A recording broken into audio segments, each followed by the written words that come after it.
Hello students, आज हम exercise 3.3 का क्वेश्चन नंबर थर्ड का फोर्थ ऑप्शन सॉल्व करेंगे। प्रीवियस वीडियो में इसी क्वेश्चन का फर्स्ट, सेकंड, थर्ड ऑप्शन आपको समझाया गया था। आई होप आपको अच्छी तरीके से समझ में आ गया होगा। अब हम इसका फोर्थ ऑप्शन सॉल्व करते हैं। फोर्थ क्वेश्चन में आपको दे के रखा है, the taxi charges in a city consist of a fixed charge together with the charge for the distance covers. एक शहर में एक टैक्सी दो तरीके चार्जेस कस्टमर पे लगाती है। एक फिक्स चार्जेस है और एक पर किलोमीटर के अकॉर्डिंग चार्जेस लगते हैं। नेक्स्ट लाइन में लिखा है, for a distance of 10 kilometre the charge paid of ₹105 and for a journey of 15 kilometre the charge paid is ₹155। 10 kilometre की जर्नी पे चार्जेस बनते हैं 105 रुपीज़ और 15 किलोमीटर की जर्नी पे कस्टमर को पे करने होते 155 रुपीज़। ठीक है, तो यहाँ पे नेक्स्ट लाइन में आगे लिखा है, what are fix charges and the charge per kilometre. Fix charges क्या होगा हमको यहाँ पे ये फाइंड करना है, और पर किलोमीटर पर कितने चार्ज अप्लाई होते हैं वो आपको फाइंड करना है। How much does a person have to pay for the travelling a distance of 25 kilometre. अगर कोई भी कस्टमर, अगर कोई पर्सन 25 किलोमीटर की जर्नी करता है तो उसको टोटल कितना अमाउंट पे करना होगा ये निकालना है। तो बच्चों, यहाँ पे दो टाइप के चार्ज की बात की गई है, एक फिक्स चार्ज और एक पर किलोमीटर के अकॉर्डिंग। तो फिक्स चार्ज को हम मान लेंगे x और चार्ज पर किलोमीटर को हम मान लेंगे y। अब according to first condition 10 kilometre के अकॉर्डिंग 105 रुपीज़ पे करना होते हैं। तो फिक्स चार्ज तो सबसे पहले हम मान लेंगे x। अब 10 किलोमीटर है तो पर किलोमीटर के अकॉर्डिंग हमको पे करना होता है 105। तो 10 के साथ हम y लगा देंगे और x प्लस 10y को ऐड कर देंगे, तो टोटल हमारा चार्ज बनता है 105 105 रुपये। ठीक है, ये हमारी फर्स्ट कंडीशन हो गई, फर्स्ट इक्वेशन हो गई। अब सेकंड कंडीशन के अकॉर्डिंग 15 किलोमीटर पर कस्टमर को 155 रुपीज़ पे करना होता है। तो फिक्स चार्ज तो हमारा हमने x मान लिया, कस्टमर ने 15 किलोमीटर जर्नी करी। अब पर किलोमीटर के अकॉर्डिंग उसको पे करना होते 155। तो पर किलोमीटर हमने चार्ज माना है y, तो 15 के साथ हम y लगा देंगे और 15y प्लस x हो जाएगा और टोटल हमारा हो जाएगा 155। ये हमारी सेकेंड इक्वेशन हो गई। अब हम इन्हीं दोनों इक्वेशन को सब्स्टिट्यूशन मेथड से सॉल्व करेंगे। सब्स्टिट्यूशन मेथड में हमने सबसे पहले इक्वेशन नंबर 1 ले ली। इक्वेशन 1 हमारी क्या थी, x plus 10y equal to 105। यहाँ से हमने x की वैल्यू निकाली। x की वैल्यू हम लोगों ने कैसे निकाली, जो 10y है वो 105 के पास गया तो नेगेटिव हो गया, तो हमारे पास x की वैल्यू हो गई 105 माइनस 10y। ओके, अब यही हमने x की वैल्यू इक्वेशन नंबर फर्स्ट से फाइंड आउट करी थी। अब ये हम x की वैल्यू इक्वेशन नंबर सेकंड में x के प्लेस पे पुट अप कर देंगे। तो हमारी इक्वेशन नंबर सेकंड क्या हो गई, x plus 15y equal to 155। यहाँ हमने x की प्लेस पे रखा है 105 minus 10y plus 15y equal to 155। Okay, 105 हमारा पॉजिटिव है, 105 पॉजिटिव था तो वो 155 के पास गया, नेगेटिव हो गया। अब आपका आता है minus 10y plus 15y, plus minus minus, तो 15y में से 10y जाएंगे तो 5y बचेंगे। ओके, तो 5y इक्वल टू 155 माइनस 105 हमारी इक्वेशन आ गई। 155 में से 105 माइनस होंगे तो 50 आएगा और जो 5 है वो 50 के अपॉन में आ जाएगा। 5 1 ज़ा 5, 5 10 ज़ा 50, तो y की वैल्यू हो गई 10। अब ये y की वैल्यू आप किसी भी इक्वेशन में रख सकते हैं। इक्वेशन नंबर फर्स्ट में रख दीजिए या सेकंड में रख दीजिए, या फिर जो हमने x की वैल्यू निकाली थी 105 माइनस 10y उसमें भी आप रख सकते हैं। ठीक है, तो हमने x equal to 105 minus 10 y में y की वैल्यू पुटअप कर दी y की प्लेस पे। तो हमारा एक्सप्रेशन हो गया x equal to 105 minus 10 into 10, 10 into 10 100 हो जाएगा। ओके, तो 105 में से माइनस किया हमने 100, तो x की वैल्यू हमारे पास आ गई 5। अब x हमने सपोज किया था फिक्स चार्ज, तो हमारे पास फिक्स चार्ज की वैल्यू आ गई 5, और y हमने सपोज किया था चार्ज पर किलोमीटर, तो पर किलोमीटर चार्ज हमारा हो गया 10 रुपीज़। अब हम क्वेश्चन नंबर 3 के 5th ऑप्शन पे आते हैं। हमारा क्वेश्चन है a fraction becomes 9/11 if 2 is added to both the numerator and the denominator.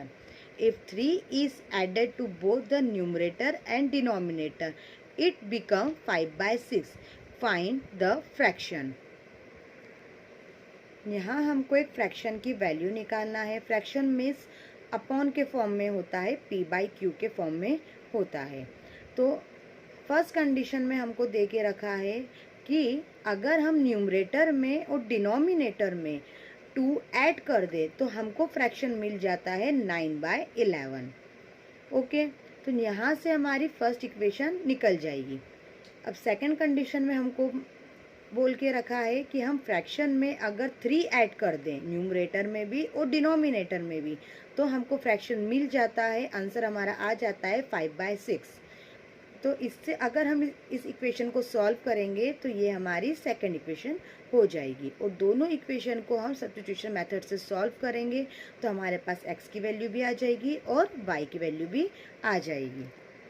Now अब हम सॉल्यूशन पे आते हैं। हमने न्यूमरेटर को सपोज कर लिया x और डिनोमिनेटर को सपोज कर लिया y। फर्स्ट कंडीशन में बोला है कि न्यूमरेटर में और डिनोमिनेटर में 2 ऐड करते हैं तो फ्रैक्शन हमको मिलता है 9/11। तो हमारा न्यूमरेटर था x और डिनोमिनेटर था y, तो हमने दोनों में 2 ऐड करा, इक्वल में 9/11 हम लिख सकते हैं। ठीक है, अब यहाँ हमने करा cross multiplication. Okay, cross multiplication करा तो 11x + 2 के पास गया और 9 के पास y + 2 गया। अब यहाँ पे हमने ब्रैकेट मल्टीप्लिकेशन करा है, 11 × x 11x, 11 × 2 22, equal 9 × y 9y, 9 × 2 18। अब नेक्स्ट स्टेप में वेरिएबल वाली चीज़ें वेरिएबल के पास आ जाएंगी और कांस्टेंट वाली चीज़ कांस्टेंट के पास चली जाएगी। तो 11x के पास 9y आ गया नेगेटिव में, और 22 18 के साइड में गया तो माइनस का 22 हो जाएगा। ठीक है, 11x - 9y as it is आ जाएगा। 18 में से 22 जाएंगे तो माइनस का 4 बचेगा। माइनस का 4 आपका इसलिए आएगा क्योंकि 22 बड़ा है 18 से, और 22 माइनस का है, इसलिए माइनस का 4 आया। ये हमारी इक्वेशन नंबर फर्स्ट हो गई। अब हमारे पास सेकंड कंडीशन में है ना बोल के रखा था कि न्यूमरेटर में और डिनोमिनेटर में अगर +3 करते हैं, ऐड 3 करते हैं तो 5/6 मिलता है। तो न्यूमरेटर में हमने +3 कर दिया और डिनोमिनेटर में +3 कर दिया, और आंसर हमको मिल जाता है 5/6।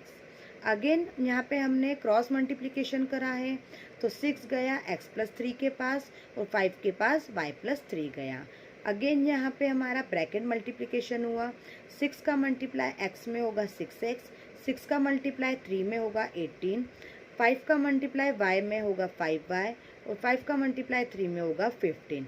अगेन यहाँ पे हमारे पास वेरिएबल वाली चीज़ें वेरिएबल के पास आ गई, मीन्स 6x के पास 5y आया, माइनस का 5y हो गया, और 15 के पास 18 जाएगा तो माइनस का 18 हो जाएगा। नेक्स्ट स्टेप में 15 - 18, यहाँ पे आपका हो जाएगा माइनस का 3। यहाँ पे 18 नेगेटिव है तो 3 भी आंसर नेगेटिव में आएगा। ये हमारी इक्वेशन नंबर सेकंड हो गई। अब हमारे पास दोनों इक्वेशन आ गई, दोनों इक्वेशन को हम सब्स्टिट्यूशन मेथड से सॉल्व कर सकते हैं। नाउ हमने इक्वेशन नंबर फर्स्ट और सेकंड साथ में लिख लिया। Right hand left hand side देखिएगा बेटा आप लोग। बाय इक्वेशन फर्स्ट, हमने सबसे पहले इक्वेशन फर्स्ट ले ली है। अब इक्वेशन नंबर फर्स्ट क्या है, 11x - 9y = -4। यहाँ से हमने x की वैल्यू निकाली है, माइनस का 9y माइनस के 4 के पास जाएगा तो प्लस का 9y हो जाएगा। 11 डिनोमिनेटर में डिवाइड में आ जाएगा, तो हमारे पास x की वैल्यू हो गई माइनस का 4 प्लस 9y अपॉन में 11। ये इक्वेशन नंबर फर्स्ट की हेल्प से आई थी, तो हम ये x की वैल्यू इक्वेशन नंबर सेकंड में पुटअप करेंगे x की प्लेस पे। तो हमारी इक्वेशन नंबर सेकंड क्या थी, 6x minus 5y equal minus 3। यहाँ पे हमने x की प्लेस पे रखा है, तो हमारी इक्वेशन बनती है 6 minus 4 plus 9y upon 11 minus 5y equal to minus 3। यहाँ पे ब्रैकेट मल्टीप्लिकेशन 6 का हुआ है, तो 6 इंटू माइनस 4 माइनस का 24, 6 into 9 plus 54y upon 11 as it is, minus 5y as it is equal minus 3 as it is आ जाएगा। Okay, यहाँ पे हमने 11 का एलसीएम लिया है, 11 का मल्टीप्लाई फिर माइनस 5y में होगा, माइनस का 15y हो जाएगा अपॉन में 11 equal minus 3 as it is.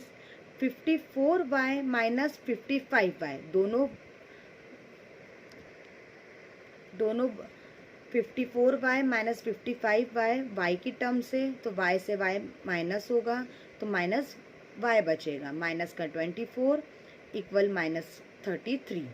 Okay, अब माइनस का 24 माइनस के 33 के पास जाएगा तो प्लस का 24 हो जाएगा, माइनस का 33 प्लस का 24 माइनस प्लस माइनस, तो 24 में से 33 जाएंगे तो माइनस का 9 बचेगा, माइनस का 9 क्योंकि यहाँ पे 33 माइनस में है। ओके, अब माइनस वाई से माइनस 9, माइनस से माइनस कैंसिल, तो y की वैल्यू 9 आ जाएगी। अब हमारे पास y की वैल्यू आ गई, y की वैल्यू आप कहीं भी रख दीजिए, इक्वेशन नंबर 1 में रख दीजिए, इक्वेशन नंबर सेकंड में रख दीजिए, या जो हमने x की वैल्यू निकाली थी माइनस का 4 प्लस 9y अपॉन में 11 यहाँ रख दीजिए। किसी में भी अगर आप इन्हें रख देंगे तो x की वैल्यू आ जाएगी। सो हमने y की value x equal to minus 4 plus 9y by 11 में रखी है। लेफ्ट हैंड साइड में देखिएगा, यहाँ पे हमने y की प्लेस पे 9 रखा है, minus 4 plus 9 into 9 by 11, 4 as it is, 9 into 9 81 by 11 as it is. 81 में से 4 जाएंगे तो 77 आएगा, 77 बाय 11, 11 वन ज़ा 11, 11 7 ज़ा 77, तो x की वैल्यू हमारे पास आ गई 7। तो हम बोल सकते हैं कि जब हमने न्यूमरेटर को x सपोज किया था तो न्यूमरेटर की वैल्यू हमारे पास 7 आ गई, और डिनोमिनेटर को हमने y सपोज किया था तो डिनोमिनेटर की वैल्यू हमारे पास 9 आ गई। नाउ अब हम क्वेश्चन नंबर 3 के 6th ऑप्शन पे आते हैं। 5 years hence the age of Jacob will be 3 times that of his son। यहाँ पे बोला गया है कि जो जोकेब है 5 साल बाद उसके अपने बेटे से उसकी जो एज है वो हो जाती है 3 गुना। ठीक है, 5 year ago मतलब 5 साल पहले Jacob's age was 7 times that of his son. Jacob की जो एज है वो 7 गुना हो जाती है उसके बेटे से। तो what are their present age, तो हमको दोनों की, जोकेब की भी और उसके बेटे की भी, दोनों की हमको एज प्रेजेंट में वर्तमान में क्या होगी वो हमको निकालना है।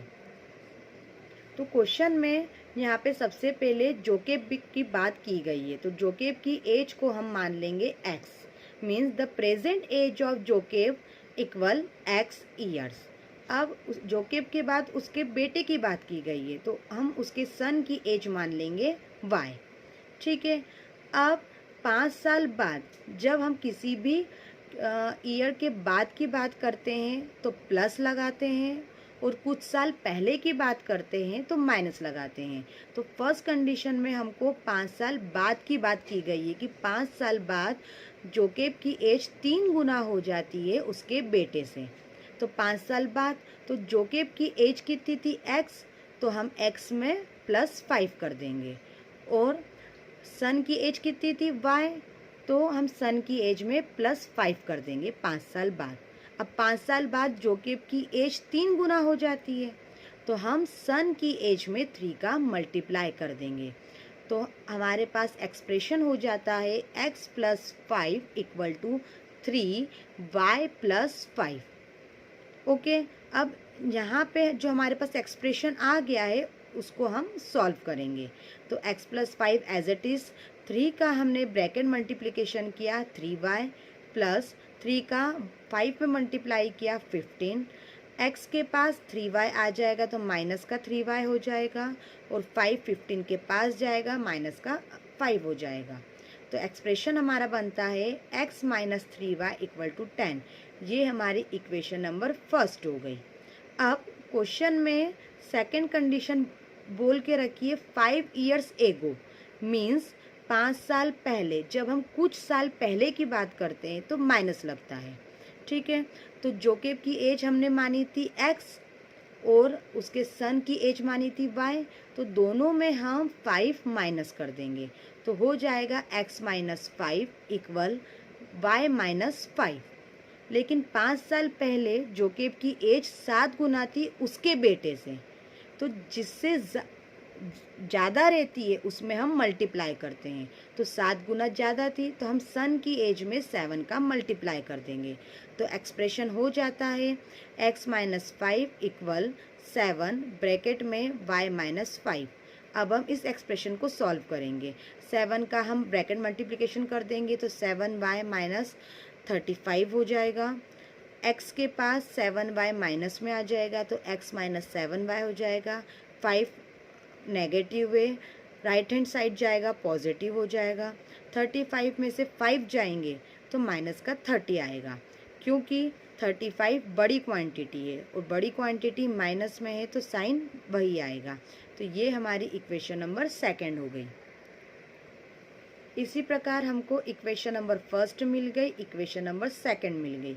अब हम सब्स्टिट्यूशन मेथड लगाएंगे। अब यहाँ से हमने सबसे पहले वही चीज़ करी जो हमने प्रीवियस वीडियो में करा है, by equation first. Equation number first हमने ले ली। इक्वेशन नंबर फर्स्ट हमारी है x - 3y = 10। यहाँ से हमने x की वैल्यू निकाली, तो x की वैल्यू कैसी आई, माइनस का 3y है तो वो राइट हैंड साइड गया पॉजिटिव हो गया, तो हमारे पास x की वैल्यू हो गई 10 + 3y। ओके, ये x की वैल्यू हमारे पास इक्वेशन नंबर फर्स्ट से आई है, तो अब हम ये वैल्यू इक्वेशन नंबर सेकंड में रख देंगे। अब इक्वेशन नंबर सेकंड क्या थी हमारी, x - 7y = -30। यहाँ पे हमने x की प्लेस पे रख दिया है 10 + 3y, -7y as it is, minus का 30 एज इट इज़। अब 10 जो है वो पॉजिटिव है, राइट हैंड साइड जाएगा नेगेटिव हो जाएगा। 3y में से 7y जाएंगे माइनस का 4y, -30 - 10 माइनस का 40 हो जाएगा। माइनस से माइनस कैंसल। अब जो हमारा 40 है और 4 है, 40 के अपॉन में 4 जाएगा, 4 1 = 4, 4 10 = 40। तो y की वैल्यू हमारे पास आ गई 10। अब y की वैल्यू हमारे पास 10 आ गई तो हम ये किसी भी इक्वेशन में रख सकते हैं। आप चाहे तो इक्वेशन नंबर फर्स्ट में रखें या सेकंड में रखें, या जो हमने x की वैल्यू 10 + 3y निकाली थी उसमें रखें। तो हमने x = 10 + 3y जो इक्वेशन वैल्यू निकाली थी हम y की प्लेस पे वो रख देंगे। तो y की प्लेस पे मैंने 10 रख दिया, तो 3 × 10 30 हो जाएगा, 10 + 30 40 हो जाएगा। तो x की वैल्यू हमारे पास आ गई 40। अब हमने जो x है वो जोकेब की एज मानी थी, तो हमारे पास जोकेब की एज हो गई 40 ईयर्स। प्रेजेंट एज निकालनी थी, तो जोकेब की जो प्रेजेंट एज है वो हमारे पास 40 आ गई, और जो हमारे पास प्रेजेंट एज जो सन की थी वो y थी, तो y की वैल्यू हमारे पास क्या आ गई 10। सो गर्ल्स, यहाँ पे हमारी 3.3 एक्सरसाइज फिनिश होती है और यहाँ पे हमारी सब्स्टिट्यूशन मेथड भी फिनिश होती है। नेक्स्ट वीडियो में मैं आपको 3.4 में एलिमिनेट